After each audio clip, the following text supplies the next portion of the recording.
What is up? You know what it is. It's Thursday. That means your allies behind enemy lines are here, bringing you the latest and greatest from the Washington football team, thoroughly behind enemy lines. Joey and Ryan back at you from Texas in Dallas Cowboy territory, holding it down for all you allies out there for the Washington football team. Joey, how's your week been, man? Yeah, it's been good. It's been good. We've been getting back to work a little bit, so I've been having to do some adjustments around here. But the kids actually are in daycare again, which is a new thing. So it's been a real adjustment around the house. Hallelujah. Hallelujah! So a little breath of fresh air, if I can say. But exciting stuff going on. Bud, how you doing? Yeah, good. Baseball kind of finishing up yesterday for me, but then we're rolling into tryouts tomorrow. So I got about a day and a half break, a little bit, not even about a day break, doing that. So let me ask you, I know kids are going back to school. What does that change for you? Anything? Are you doing like from home learning, like virtual learning or anything like that? Yeah, the distance learning. I do work at a school, so our kids are going to be starting off distance learning like most kids, I think, in the country. And kind of just get their learning online via Zoom, and so I'm gonna my job is basically help those kids that need support while school's in session. So these kids are gonna probably need a lot more support at this time. Yeah. So my caseload seems to grow at this time. But unfortunately, the pay does not. No, that's one of the things. But it will be good. Yep. It'll be good. It's everybody's such in a weird state right now because it's all unpaved land that we're taking, uncharted territory that we're venturing off into, and even further into it. So it's not, and it's not gonna be, there's no telling how this is gonna affect, people moving forward. What this has actually done to them. So it's gonna be interesting to see how we adjust and how this becomes our quote unquote new normal. Yeah, no, absolutely. Yeah, I know it's going to be a big adjustment for everybody, students and teachers, principals, whatever. Anybody in the education business right now, you're definitely, like you said, in some uncharted territory. But getting things rolling along here. Not a whole lot going on right now, guys. Obviously, reporting to training camp. Unfortunately, we don't have the usual videos and clips we would have of guys working out. Really, all we have right now is tweets of guys walking into the facilities wearing their masks, carrying their lunch. Adrian Peterson rolling in with some McDonald's. I know that happened last week. If I could eat McDonald's and look like that dude, I'd be living all right. Things would be okay.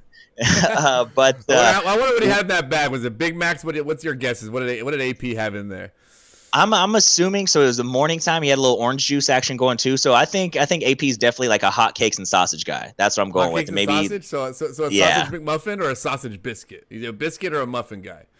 No. I think he went with the the pancakes and the sausage and eggs. I think he went with like the big breakfast or the hotcakes. And oh my! you think a dude that big is getting by on a sausage biscuit? I mean, no. He could add a couple sandwiches in there. Yeah, that's true. That is true. Well, how big was the bag? I did not see this picture, so you gotta tell me how big the bag was.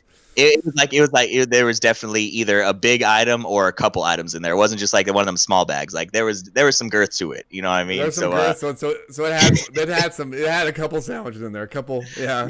Yeah, for sure. But one item of news: the Redskins signed a new wide receiver, Dontrell Inman. He's coming in. They think he's going to be in contestant for the second wide receiver spot on the other side of touchdown Terry McLaurin, and kind of a veteran presence in a young wide receiver room. I was kind of indifferent on this signing. I don't think it's a total game changer. I kind of like the young guys we've been rolling with. Obviously, we have AGG coming in and a couple other, all the Antonios we drafted, along Steven Sims and obviously the aforementioned Terry McLaurin. But if we can have a little bit of a veteran voice, a guy that's been in the league for a little bit, I don't hate it. What were your thoughts on this signing? I mean, again, you need as much people who have been there. We're such a young team. I think our average age is like, 24, 25 right now. It's young.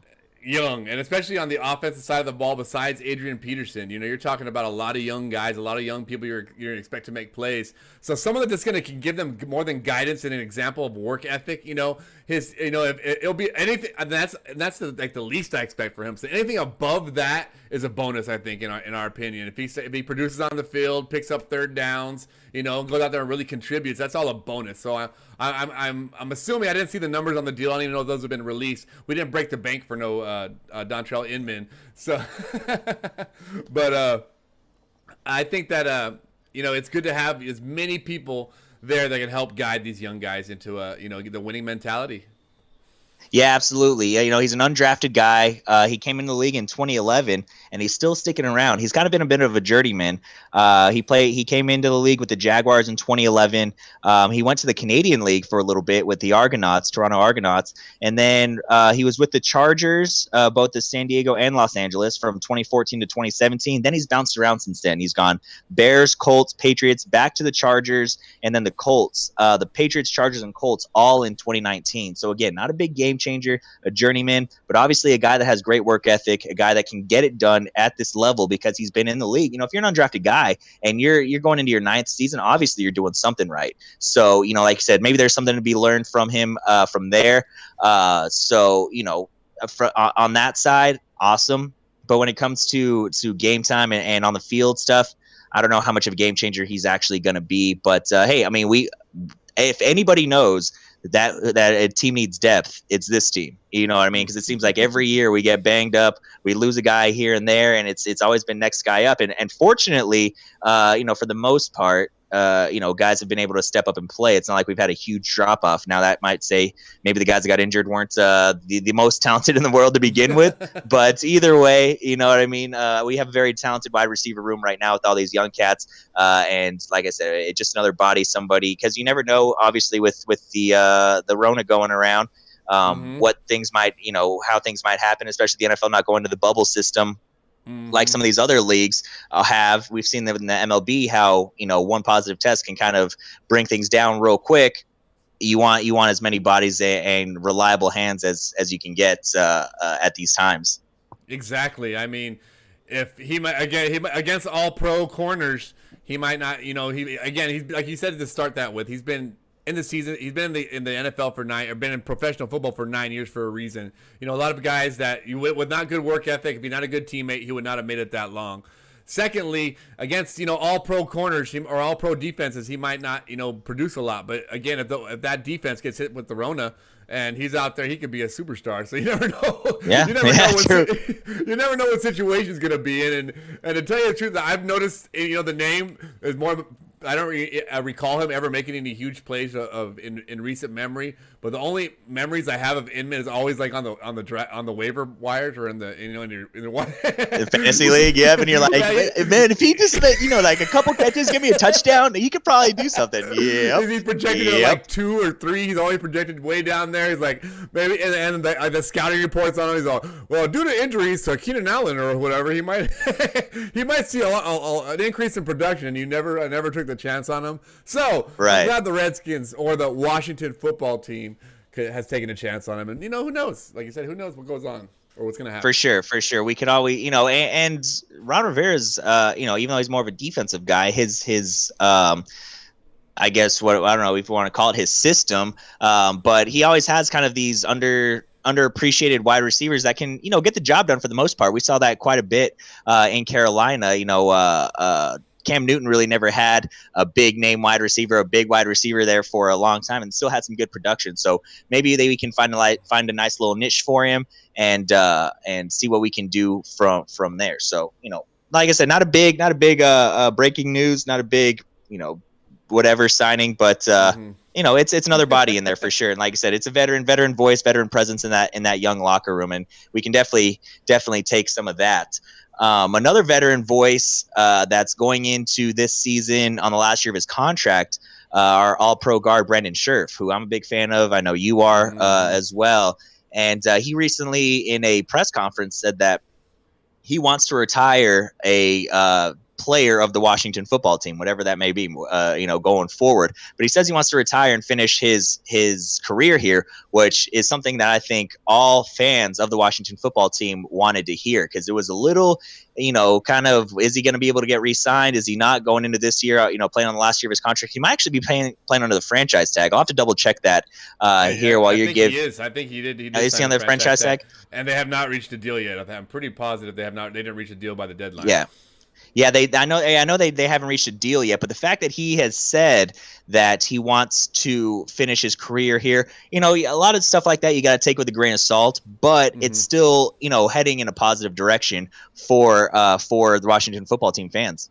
Yeah, he's the anchor right now. He's the losing Trent Williams, especially last year. We had anchors on both sides, but right now he's the anchor of that entire line. And it's going to build around him. The run game's going to build around him, and he's someone that's he's probably top 3 guards in the league.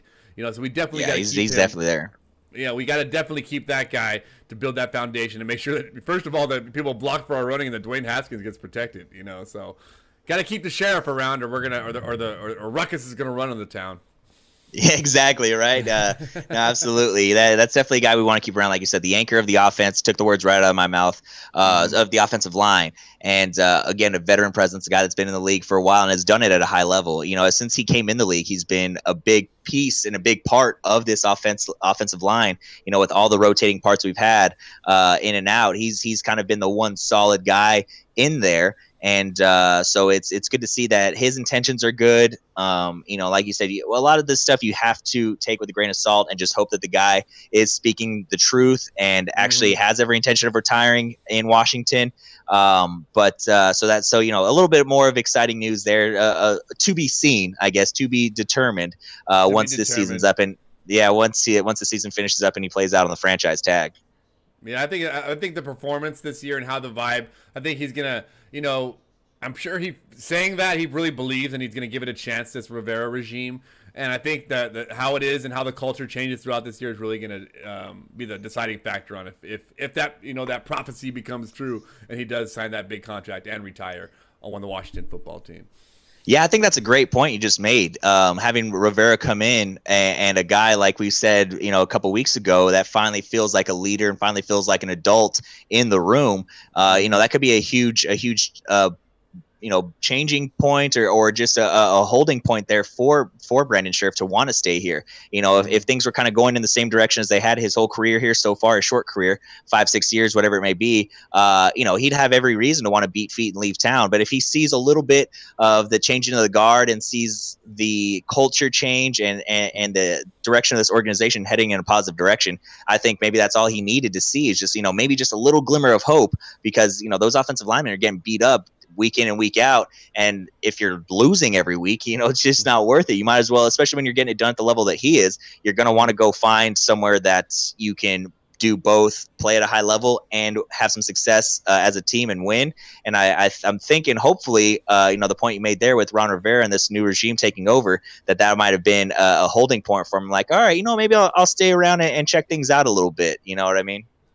Definitely. And having somebody like Ron Rivera, and if, from what we've heard, I don't know him personally, but what we've heard from people that have worked for him or worked around him, played with him, is that he is that, he is that solid leader and that solid, I don't want to call him a boss or, a leader that you really want to, go into battle for. And any of us know, and we can all relate from a certain perspective. Like I was going to say, a boss, we've all had a boss, we've all had a supervisor, we all had a coach, someone that really we wanted to do better for, not just for ourselves. We wanted to produce more for that person, or for that, just to make, for what they give us in the leadership, or how they make us feel. We want to repay them by performing better for them, So someone like that can bring that out of the sheriff. Then who's telling what we're going to have on our hands there? We're going to have the best guard in the league. Yeah, absolutely. Yeah, if he can make the great players even better, that's absolutely what we want. And he just raises, as a coach, as a leader, like I said, raises everyone's level and gameplay. I think that's going to say more for him in this organization, even if it doesn't translate to wins and losses. As long as we see everything progressing in the right direction, heading in that direction, I'm all for this Ron Rivera signing. At the beginning, I was a little hesitant. I think I mentioned that a couple weeks ago. I was like, yeah, he's a good coach, What has he ever really done? But again, I think this is the perfect job for him to take the reins and kind of turn over a new leaf, get this new name in here, and just like we've been saying, turn the page and get this headed in the right direction rather than just headed down over and over and over again. So, I think it'll be, I think it's going to work out all on the same. Kind of got off on a side tangent when we were talking about Brandon Scherff and turning around Rivera, but I think it goes hand in hand right now with that. He is going to be the foundation of any conversation we have when it comes to personnel, because we know what he's handling. A lot of it is Ron's, an essential Ron's team right now, and he's going to be essential in anything we talk about, because it's all based upon what he gets these players to do and what kind of culture he builds with these players. And I think that having him come in, is and to be honest, I've been a fan for, what we talked about before, over 30 years now, as long as I can remember. And the last time I remember being excited about a coach signing was when we re-signed Joe Gibbs. The rest of the time I was kind of like, maybe I was a little excited about Marty Schottenheimer. And then I kind of didn't, I wanted to believe in the fun and gun of Steve Spurrier. Of Spurrier, but my objective self would not let me. But I mean, I wasn't really excited about Jay Gruden. I really wasn't excited about, Shanahan was like, again, I didn't really, again, he had the success with Denver, but we also didn't have success anywhere with the Raiders before that. I didn't know what we were going to get with him. I thought he was coming in again. It felt like one of those situations when a player goes out and wins a Super Bowl, and then another team signs them and they come there and they suck. He's already he's gotten paid, and I thought that's how I felt with signing someone like Mike Shanahan. And I don't feel that way with Ron Rivera, because he basically got fired from his last job. And even although he was a hot commodity, I think that he's learned a lot from his experiences, being a defensive coordinator, and his first head coaching job, took his team to the Super Bowl. You know what I mean? Yeah. They didn't win, but, he had that, one of the most exciting seasons we've had in recent memory for an offense, with that Cam Newton and the dabbing and the whole, show they put on that year. But I think that taking everything he's learned and then building it, and with the foundation we have there already, we do have a lot of the pieces already there. I think that it's a perfect match, and I'm really excited to see what they can do. Agreed. So you're telling me that you weren't excited for the Jim Zorn signing? Oh, that's the name I kept bouncing around. I was like the one before Shanahan, the lefty. What was his name? My mind was, as I was talking, my mind was just bouncing it back and forth. The lefty used to back up Dave Craig, or it was back for the Seahawks back in the day. And yeah. Jim Zorn, the old we hired him as offensive coordinator, then couldn't find a coach, so we're like, hey, you want to do it? And he's like, well, sure, why not? And that turned out to be yeah, exactly. Yeah. You're the coach. Yeah, no, I remember I was excited for the Steve Spurrier, just because I was kind of young, and I knew he had some success in college, and I was excited for the Mike Shanahan for that reason of he had success in Denver. Let's see what he could do. I was real excited when we had the RG3 era, obviously there that short lived in the zone run scheme, but I'm feeling better and better about it. It's it's just unfortunate being a Redskins fan for as long as we have been, and I've seen all the terrible times. You've at least seeing some good times. I haven't seen any of those, so I just kind of going. I forgot how it feels though. Yeah. It's like I can look back and see, but I don't. To be able to walk around and like I've talked about it so hold your head high. It's not even about holding my head high. I hold my head high because I believe in my team. At a certain point, I just accepted it.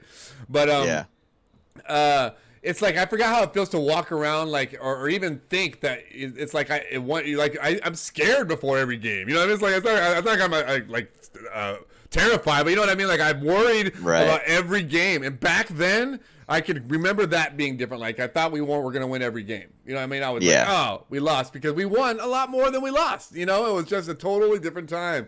And somewhere it shifted, and it was a hard pill to swallow that we're not the same franchise we once were. But I think that having this kind of change, I really feel, I think we've always had one foot out of the boat, whenever we've been going on, even because I'm just like, I'm waiting for the other foot to drop. I'm waiting for when's it going to, it might be sunny right now, but the thunderstorm's right behind it.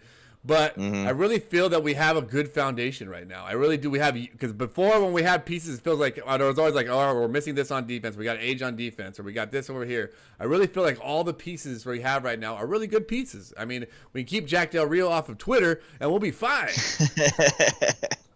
Yeah, that's true. Yeah, get off Twitter and get into the playbook, boy. Exactly. You know, bringing back Kendall Fuller is going to be huge for that defense. Whether he's playing nickel corner, whether whatever spot we find him, he's going to be on the field a lot. So that's going to be huge. Because that was a big problem for us, was secondary. Hopefully, Landon Collins plays a little bit better. Who's going to be playing next to him and say at safety? It's going to be Landon Collins. What about that guy over from Pittsburgh? What's his name? It's not Sean. His name is Sean, I believe. I don't think it's Taylor. Obviously, it's not Taylor. It's Sean something else, or his name's Taylor. It was the third. He's the guy who Minka knocked out. You know Okay. what I mean? When they signed Minka, he became the third wheel. His name is. I can look it up real fast. If you want to keep. Yeah, go ahead and do that. Yeah. Uh-huh. But no, yeah, like I was about to say, I haven't seen any good times. So anything that's changes, anything that's new, I unfortunately have a pessimistic outlook on it. But that's slowly changing. Like I said, the Ron Rivera signing, I'm coming around. I'm not coming around. I've fully come around on it. Sean Davis. Okay. I remember it was a Sean. I was like, it's not Sean Taylor. We got Sean Davis. Okay. Cool. Yeah. So yeah, that's kind of. A good point to kind of transition on, the Ron Rivera thing. Like I said, Jack Del Rio, I forgot to mention him because he's obviously had success both as a head coach and as a coordinator, big time as a coordinator, as a player and too. Yeah, that too for sure. But just being on the sidelines. So we're in a good spot. We have some veteran coaches with some young talent. I think the sky is the limit. Now I'm not saying we're going to go out and win 12 or 13 games next year, but watch out the next couple of years. As long as we're progressing, I'll even take a 6-10 season this year and then go 8-8, then 10-6. I want competitive in our division, and I think we're going to be competitive in our division. Yeah, I just don't want every primetime game. I'm like, well, let's just hope we don't get embarrassed. You know what I mean? Like that's every primetime game. We have none. Yeah, we don't. We don't. Luckily, I know when that happened, I was like, oh, praise Jesus. You know what I mean? We're not going to get embarrassed on national TV like we do every single year. But so there's a positive points there with a nice little progression in the right direction. We won't get embarrassed on national TV this year. So hey, we started. Gotta take your wins when you can. Kirk Cousins started that trend for us. It was all him. I blame him, and he's cursed us. And he's taking it over to Minnesota. He's not very good in primetime games with Minnesota either. So hopefully that was just the kissing Cousins curse there, with not being able to perform in primetime. Not to go off on a bad tangent, but it goes back to one of those things we always talk about. And whoever didn't see it in him, Mr. Scott. Was it Scott? What's his name that we fought? Our GM that didn't want to give him a contract. Scott Yeah. McLuhan. Scott McLuhan. I didn't want to give Kirk Cousins a contract. I think he saw that in him. He saw when the chips are down, which we all knew Kirk Cousins never came through in a clutch situation. One game against the Seahawks where Josh Dotson caught that pass on the 2-yard line and they ran it in. 2 games. What's the other game? You like that? Oh, okay. 3 games. When he came back in for RG3 against the Ravens that year, if we don't win that game, we don't go to the playoffs. So, right. But after that, nothing. I'm sorry, Kirk. I just have it sour for you for holding our quarterback position hostage and sending us back this far, and making $1 trillion while doing it. Exactly. But hey, shout out to you, get that bag. So yeah, that's kind of the news and notes for this week until things get rolling. So last week we did a top 5 favorite Redskins of that weren't considered stars. So no Hall of Famers. Like I said, they could have made a couple Pro Bowls. I think my list sucked. I went back and listened. My list was terrible. But I mean, that's just unfortunate because that's just the time I lived in. Your list definitely kicked my list's ass. So this week. We're going to go top 5 favorite Redskins of all time, Hall of Famer, whatever the criteria you want to hold them to. If they put on a Redskins jersey, they're eligible. So do you want to hit leadoff or you want me to go first? You go first this time. Okay, I'll go first this time. Okay, so we're probably going to have a lot of same guys. So I'll go ahead and get the obvious ones out of the way. Number 1, number 21, Sean Taylor. Oh boy. I mean, I think, yeah, that's a given. If you're a Redskins fan or Washington football fan, and Sean Taylor wasn't one of your favorite players of all time, burn everything you have and jump off a cliff that has some water underneath it, and I would just want you to belly flop on that water. That's what I want you to do. I don't want you to hurt yourself or anything like that. We're not condoning anything, any self harm, but I want you to belly flop really hard into a lake. How about that? So yeah, Sean Taylor, obviously. Well, go ahead. No, you go right ahead, man. I'm not going to tangent off that. So yeah, I mean, obviously we all know what Sean Taylor's done. We've seen the highlights a trillion times. I'll go back and watch his highlights on YouTube just sometimes just to make myself feel better. But Sean Taylor, number one, hands down. Number two, the very first Redskins jersey I've ever owned, and I wish I still had it because it was an old school jersey. Number 28, Darrell Green. You mentioned him last week. He could do it all. He was the fastest man in the NFL for a good long time. He got some hate on Twitter a couple weeks ago, and I was not standing for it. Somebody was saying that it was either a wide receiver or a corner that's playing right now. I think it was a wide receiver. I wish I could remember who it was, but he was saying that Darrell Green wasn't even that good, and his mentions blew up. I went and looked at all the replies. He got ratioed to death, and there was even guys. My favorite thing on Twitter is like when somebody's talking about, like, say we were talking about the Giants and somebody comes in and is like, well, as a Cowboys fan, like they always want to clarify that first. Like they want to justify, well, as a Cowboys fan, I have to say blah, blah, blah, blah, blah. That was a big thing on Reddit when we thought there was going to be a big bombshell drops. When the Washington Post came out, everyone on Reddit was like, well, as a Ravens fan, I hope blah, blah, blah, blah, blah. Well, as a Chargers fan, I hope that you guys are finally able to get, it's like, okay, you don't have to clarify what fan you are, but Darrell Green. Your username is Charger fan 2722. We know what the hell we know what the hell team you like. Exactly. So Darrell Green, number 2 on my list there for sure. Number 3, I wear his jersey every time I go to a Redskins game because all the other jerseys I have, these players no longer play for us. But Art Monk, big Art Monk guy. Love Art Monk. I think he's kind of underrated as far as all-time greats. I think he needs to be in the conversation of top 10 of all time. I don't think he's around Randy Moss or Jerry Rice or anything like that by any means. But the dude produced. Dude won Super Bowls for us, and he was a big part of those Super Bowls that we won. So I love Art Monk. I never got to see him play personally. It's all from highlight film, YouTube, and stuff like that. And that's what's great about YouTube is fans like me who weren't able to watch guys like that.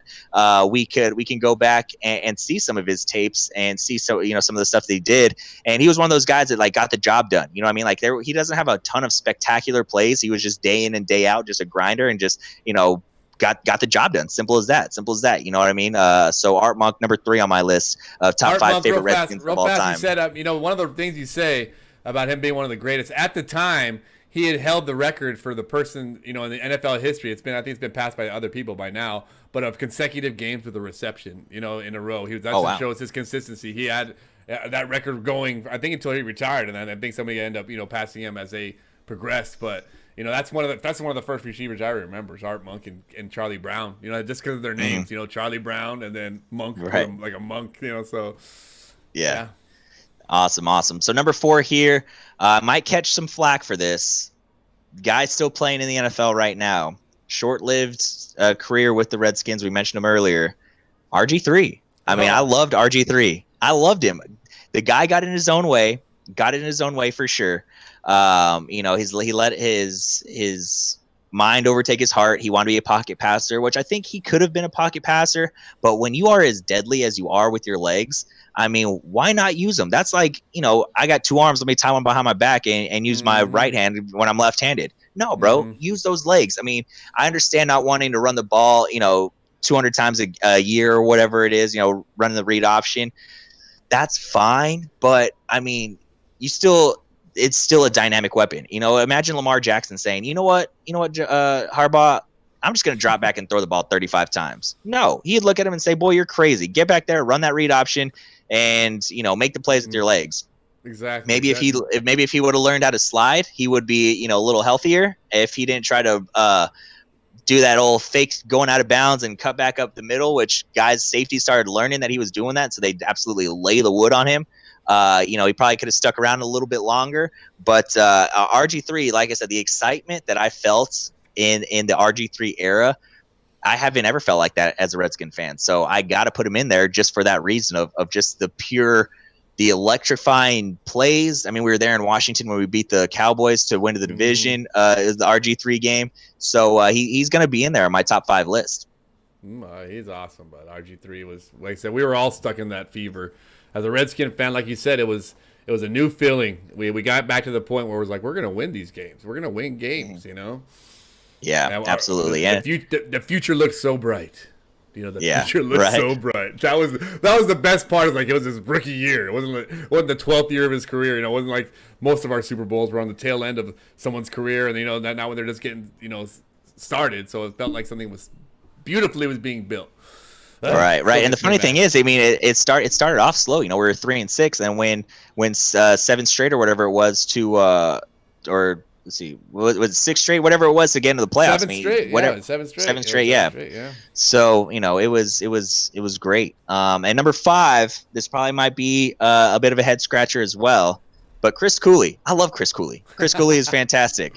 Actually, I take that back. It's not going to be Chris Cooley. I do love Chris Cooley. Chris Cooley is number 6. Number 5 is going to be Santana Moss. Santana Moss is Santana Moss. He's on mine. He's on mine. Definitely on mine. So I was like, he's going to leave out Santana?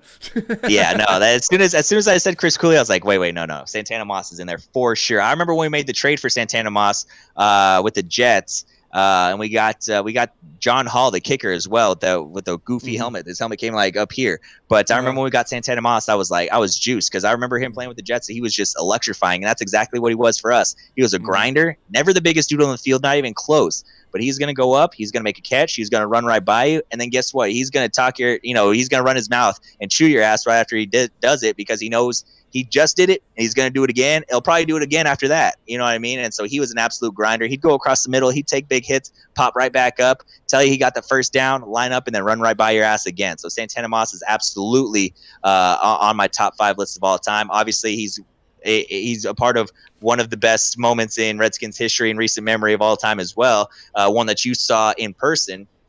And for that reason, he will forever live in Redskins lore. So that's my list right there. Sean Taylor, Darrell Green, Art Monk, RG3, Santana Moss. That's a hot list right there. And just to go off of what you're saying, as we're talking about Santana Moss, I remember that game, that the Cowboys game was at Texas Stadium, the old Texas Stadium. And I had gone down at the beginning of the game with my brother-in-law, and we were at the front of the barrier. And we were watching Santana Moss was the only one out there on the field. He had his headphones in, and he was just running sprints. He was running sprints, and then he was walking back and just, you could tell, just singing his song or whatever he listened to his headphone. And I just kept yelling at him, because he was the only one out there. And I was so excited. It was, the first time I was ever going to see the Redskins play the Cowboys in person. And so finally he did hear me, he looked over at me, and was like, yeah, beat the Cowboys. And he gave me, like, the thumbs up, and, like yeah. So he was like the first Redskin to ever respond to me. So it's kind of really cool that way. So Santana Moss, that game, I'll never forget. I screamed my voice. They talk about your voice completely out. It was beyond screaming your voice out. It was beyond.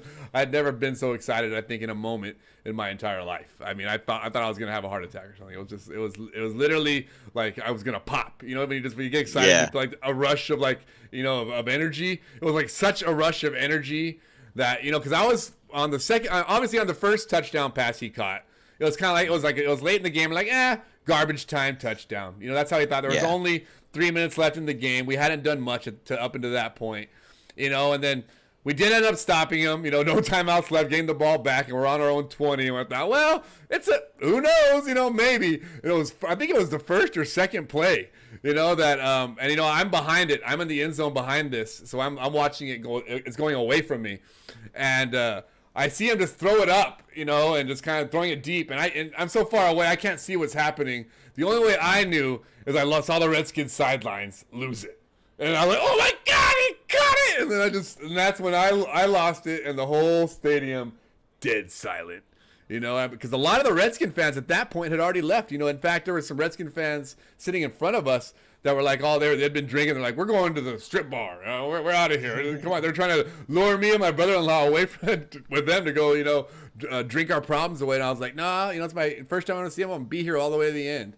And I'm so glad I did, because it was such an exciting moment. But yeah, Santana Moss is on my list as well, so you can count that time as one of mine.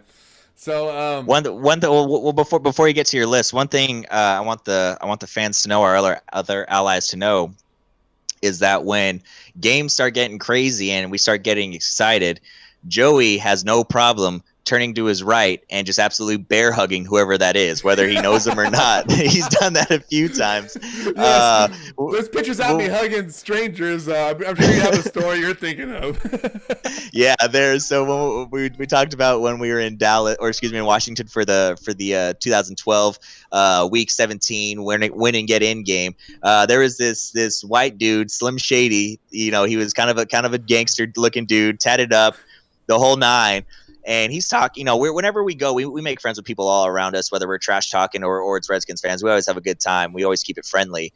And when we went, wasn't there an interception that sealed that game or something like that? There was a play that sealed that game. No, it actually happened. It wasn't that game. It was I think it was a Monday night game against the Cowboys when Deshaun Jackson caught that pass from Kirk Cousins into the end. We ended up losing it in overtime. Wait, was that? Are you sure? It was 100% because it was that catch, that Deshaun Jackson catch. And no, it wasn't in overtime because we ended up getting a penalty, I think, and they ended up getting it. They ended up kicking it right before the end of the end. They didn't go to overtime, but it was the Monday night game against and Tony Romo wasn't even in it. It was the other quarterback. It was Brandon Weeden, I think, maybe. Okay, yeah, it was Brandon Weeden, yeah. Yeah, but yeah, I remember it was the guy standing next to me, and the guy chatted up, and I just lost it, and you had, I think, turned the other way to, like, hug my mom or something, and I turned that way, and I picked up this big tatted up guy. He was a big dude. And I squeezed it, and he loved it, because we were in, you know, obviously we're in the Redskins Stadium, so it was a good time. I'll hug anybody in that early moment. Absolutely. So give the people your list, Joe. All right, so my top 5. My favorite Redskin of all time, I'm going to start with number 5 because I have a list. I'm going to go ahead and throw Santana Moss at my number 5 as well because I would say he's definitely one of just giving me those moments and someone that would consistently catch the ball. I mean, it's just such a thing that I mean, it's so frustrating to watch. You know, it's hard. You know, it's one thing when guys are dropping passes, it's you're kind of threading it in there, and it's a little bit. It would be a tough catch, but if it was in the vicinity, Santana Moss caught it, and he'd make it. And not only would he catch it, he'd make a move, or like 3 moves, and he'd be out of that. I don't know how many times he was surrounded, and he would juke out like 3 people and take off and score a touchdown. But Santana Moss is definitely on my list. Number 4, probably gonna be John Riggins because he was one of the ones. Yeah. He was going to be the ones that started when I started watching the Redskins, and he would just go. He would never. I mean, he broke that touchdown against the Dolphins, and that's one of the first games I actually ever remember watching. And but after that, as I started watching him, I realized he wasn't the fastest guy on the field, wasn't the biggest guy, but he would just run into people and always get like 3 or 4 or 5 yards. He was always fall forward, always fighting, and just someone that constantly got first downs, 3rd and 1s. And just his ruggedness, maybe like really like the way football was being played. One of the reasons I like the Redskins. So he'd be my number 4. Number 3, I talked about last week as not a star, but he as a star is Jay Schrader. Jay Schrader. The way he came in and saved the broken little 3rd grade version of me when Joe Theismann got his leg broken. It was like the kid that's crying on the ground, and then like the stranger that comes and like picks him up and like, you're gonna be all right, kid. Like, oh, your eyes just get all big again. That's how it was with Jay Schrader. I'll never forget. He came back and we were losing the first half, obviously, when Joe Theismann went down. He came back and brought us back, and we won that game against the Giants. And I remember the image is still in my mind of him running off the field with the football, like keeping his first football for the game he won. And so he'll be my number 3. Number 2, I'm gonna say is RG3. Obviously, we talked about earlier the excitement that he brought. I don't remember loving I've always loved the Redskins. I don't remember loving a player as much as I was loving RG3 individually at that time. I just thought How many RG3 jerseys did you end up having? Probably like 5 or 6. Different of every color, and it was heartbreaking to watch his demise. I still believed in him. I had 3 pairs of his shoes. I was tiptoeing in my RG3s. That's true. I forgot I had some of those too. I had those too. They were dope. They're dope. I still have them. I still even have those shoes. And, just the excitement he re-energized into our franchise that, is like, it was like the best draft pick that, we've had, as far as the excitement he brought to our team instantly. And so my favorite Redskin of all time, and yours was Sean Taylor, Can I make mine Sean Taylor too? I mean, I think if he's not in your top 5, I'm ending this podcast and never doing another episode with you again. So it better be Sean Taylor. No, I mean you can't talk about someone who again he just captures what I mean. I don't know what it was about him, but he was just a Redskin. You know, whatever. I don't know what do you want to call it. You know, just the way he played the game is what I loved about. Like I talked about that feeling that the Redskins gave me when I first started watching him. He just changed. It was exciting to watch. I mean, every time he was on the field, you didn't know what was going to happen. He was flying around. He was in on every tackle. I mean, look how many highlights you can see of him. He only played for what, 4 years, 3 years, and Yeah, something like that. And his highlights are endless. You know what I mean? The punter blast in the Pro Bowl that that will live on in infamy forever, and I mean his fumble return against, I think it was the Cowboys or the Buccaneers, and I think it was in the playoff game, or it was either at the end of the season that year or in the playoff game, where he picked it up and ran. It was just one of those times I was like you didn't know who it was until like they had the ball and they're like, oh, it's Sean Taylor, go Sean, and he just had that. I mean, and you can hear everyone who talked about him just had that, and you can see it from not even knowing him. You can see it from afar. He's just someone that you wanted to cheer for and someone you wanted to see be successful.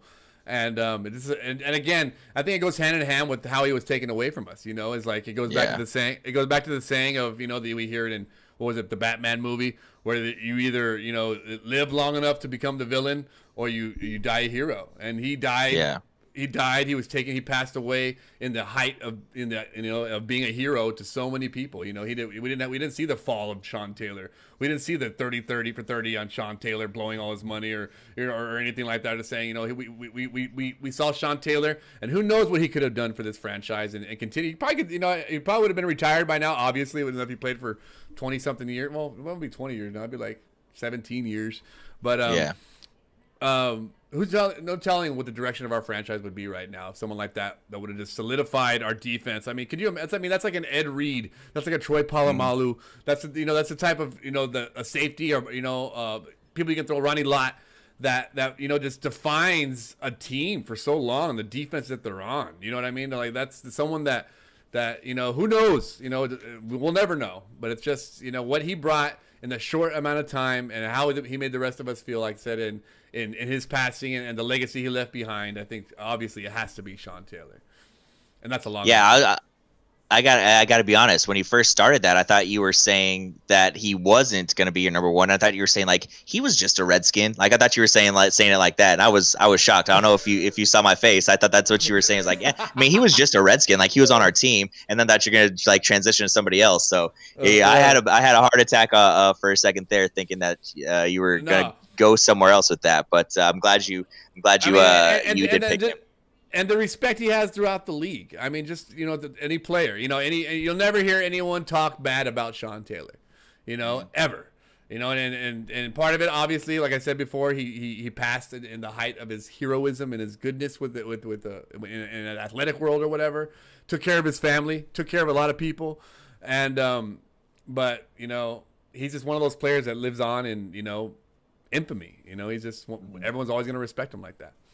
Yeah, I mean, I kind of put him on the same level, different genre of life, but like a Tupac or Biggie. You know what I mean? Like exactly. They burst on the scene. They're a lightning rod of talent, of whatever, like the height of their career, they were taken away, and so you didn't know quite how high that level was that he could have gone with football and taking these Redskins, like you said, what direction this franchise could have gone in. So I think that's a big part of why he lives on the way he does. My favorite person to listen to talk about Sean Taylor is Louis Riddick. Whenever you hear Louis Riddick on ESPN talk about Sean Taylor, the passion and just the everything about the way he talks about Sean Taylor, it's like it almost brings a tear to your eye, man, because he talks about, like you said, he took care of his family when he had a daughter. Like that became his whole world. He was with his girl from the beginning all the way through to his untimely demise. But you hear about what a vicious player and competitor he was and how talented he was on the field, and then off the field he was just a great dude as well. And a lot of times people kind of thought that maybe he wasn't because of the intensity and the viciousness he played with on the field, but he left it between the lines. You know, he stepped foot on the field and became an animal. He stepped off, and he was a great guy. So yeah, like you said, that kind of adds to his legacy and to his story and his lore of being a Redskin and being one of the best we've ever seen. And it's unfortunate that it happened the way it did, but at the same time, it's kind of cool in a way. You know, I mean, obviously, I'm not saying that it's cool that he passed away, that he was you know, taken from us the way he was, but it's kind of, you know, it's like a, you know, he's a legend. He's a legend, and it's fun. And it's cool to have those legends to talk about. So if that is going to happen, you know what I mean? I'm happy he was a Redskin, and we were able to hold on to that and have Sean Taylor represent the Redskins, and he never put on a jersey for anybody else in the NFL. So he's our guy. You know what I mean? So like I said, if it had to happen, which it's super unfortunate, and obviously I'm not happy that it did, but you know, if it was going to happen, I'm glad he was our guy that it happened with. Exactly. I'm glad that he came through us, and we had the ability for him to have as brief as it was, to be able to have the excitement for him to be on our team. You know, so we got absolutely we had Sean Taylor, so, and we can always have that. You know, and absolutely, all the Redskin fans can unite on that as well. You know. Yeah, definitely. So, go ahead. That's it. That's all I was gonna say. You know, R.I.P. Are you sure? Yeah, for sure. R.I.P. If you're watching this on YouTube, down in the comments, let us know your top 5 favorite Redskins of all time, Hall of Famers, whatever it may be. I meant to mention that last week. So if you want to give us top 5 of your favorite Redskins that aren't Hall of Famers, do it. And if you want to give us another top 5 of your favorite Redskins of all time, do that too. If you just want to give us one or the other, do it. Biggest thing is just let us know. You know what I mean? We'll go through the comments, read it, and talk about it next week. Maybe even shout you out if it's good enough. Tell us who we missed. Tell us if you think we screwed up. Tell me last week how bad my list was. Do that. You know, roast me and then roast me. But so that'll be you know, something for the fans to engage us with. His list was all defensive tackles. His list was all defensive tackles. I mean, shoot, for the longest time, that's all we had. That's all we had.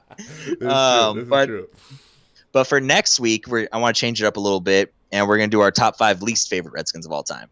Oh. The long list. That's gonna be a lot. Only 5? You don't want 50?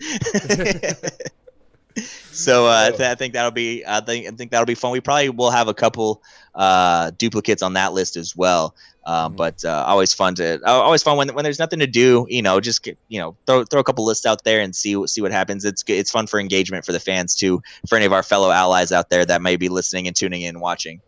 And just for, you know, the memories right now, you know, it's sharing stories, sharing memories about these players, and bringing up things we probably one of us don't, the other person don't remember, or one of you guys out there don't remember. And so again, these people, make sure you guys are sharing the same things with us, so that we can again trigger these same types of memories and share them with you. Absolutely.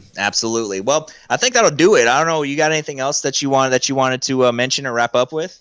No, just that, you know, I'm still holding out hope that we have a successful season, and I'm hoping our players stay safe, and that the players around the league stay, you know, healthy and safe, and you know, that we can actually get some football going soon. Yeah, for sure. You know, even if we don't start on time, we push it back a couple weeks, I'd be okay with that. You know, there was always talk about this season getting pushed back to where it's the Sunday before President's Day, so that we could get that Monday off. So hey, if that happens, dope. I'd be down for that. But you know, as long as we get the full 16 in, I think that'd be great. But yeah, I agree. As everyone stays healthy, both physically, you know, mentally, emotionally, stay away from the Rones. You know, we don't want any broken limbs out there this early in the season. No torn hamstrings, anything like that for anybody. But especially the Washington football team. You know, as long as we break here and start the season healthy, I think that's all we can ask right now at this point. It's just kind of a holding pattern, just to wait and see.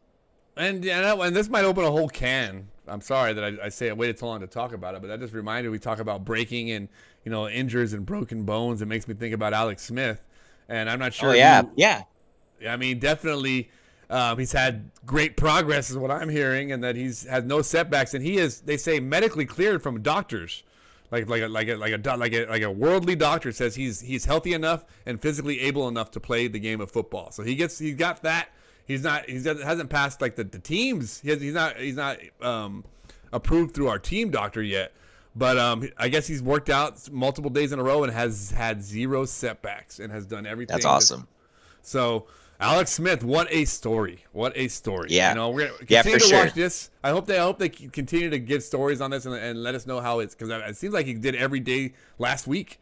So they keep that going. You know, we'll talk about that a little bit more next week and see if we can see about what that might mean in the quarterback room if Alex Smith at some time returns this season. Yeah, no, for sure. That's a great point. I'm glad you brought it up here at the end. That would have been a big miss on my part, not mentioning that. Yeah, no, I agree. Alex Smith, he's a guy that, you know, he had this unfortunate, terrible injury in a Redskins uniform. If this is his last season as a Redskin or as a member of the Washington football team, that's a guy that I'm going to root for moving forward, that he just stays healthy. I mean, because he's never been like a bad quarterback. People just don't like him because he doesn't like to chuck the ball down the field. Mm-hmm. So, I mean, he's always been a consistent quarterback. He's been a good quarterback. A lot of teams can win with a quarterback like him. So he's definitely going to be a guy that I'll be rooting for and hoping that he has great success after his tenure with the Washington football team. But yeah, that's definitely something to keep an eye on. For it again, we talked earlier with Dontrell Inman, a veteran presence, a voice in the locker room that can, you know, because like you said, who knows what he's going to be able to do physically. Obviously, he's already been cleared, but, you know, just kind of helping Dwayne Haskins. Hopefully, he's down for that, because we didn't get that with Case Keenum last year. So hopefully, you know, he's been in this spot before, and Alex Smith might be thinking, you know, hey, my time's ticking here. Do I really want to help groom another guy just so I can go somewhere else and start over? So, you know, that's a big part, but hopefully he's down for that and for the cause of the team. Oh, and you know, and we don't want this to happen, but just to have someone like him who, like you said, is not going to be chucking it down the field, but does not make mistakes. And with the defense that looks like we're going to have, we could win with a quarterback like that. And yeah, and you know, with, you know, we do have Kyle Allen in the as a backup as well. But if anything happens, God forbid, to Dwayne Haskins, then we, you know, Alex Smith is not someone bad you would turn to. You know what I mean? That's absolutely. Yeah. There's a lot worse options out there exactly. for backup quarterbacks. Yeah, no, what I 100% story that agree. would be, wouldn't it? Wouldn't that what a redemption story it would be? That would be. Yeah. So yeah. Anyway. Right on. Well, I think that'll do it for us this week. Hopefully next week we have a little bit more news and notes, or maybe hopefully we don't. You know, as long as it's not any bad news. So as long as we're working in the right direction here, I'll be happy with slow news weeks. We'll keep chucking along here. Maybe next week we'll get a little bit into. Might as well start breaking down some of our draft picks and just kind of what we expect for them.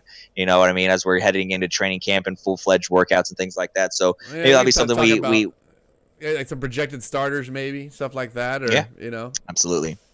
You guys give us your opinions as well. Give us your questions. You know, if you guys are watching out there, give us questions, things you want us to answer next time. If we choose your question, we'll give you a shout out and we'll answer your question here online. And who knows, we'll love you. And if it's a bad question, we'll give you a shout out and tell you what a dum dum you are. So just be watch out. I'm just kidding. And we might send you a dum dum in the mail, like a little Polly Pops, and you'll get the dum dum award. And it won't be root beer. Absolutely. Root beer tastes too good.